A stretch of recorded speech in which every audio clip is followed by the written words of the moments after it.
Zatvaram kutiju svaki dan i odlučio sam se vratiti na mjesto na kojem sam imao najbolji rezultat do sada, a to je 11. I danas ću igrati 2 runde jer sam mrtav umoran od puta i želim se nagraditi za to što sam sretno i uspješno dovezao od Jahorine do doma.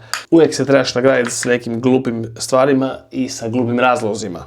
Ali ne nagrađuje me do sada ova kutija jer sam skoro već umro, ali nisam još uvijek. I sad idemo na jaki povratak. Idemo sa 1-1 na 1-1. Osmica, dobar, ok.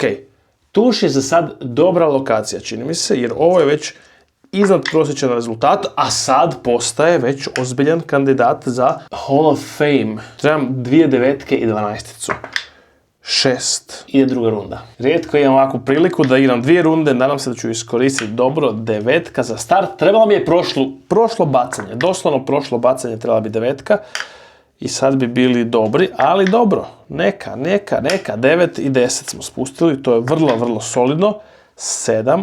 Jebate, ovo nije loše, imamo samo iz gornje polovice. I ne, već je bilo 12, jeste vidjeli?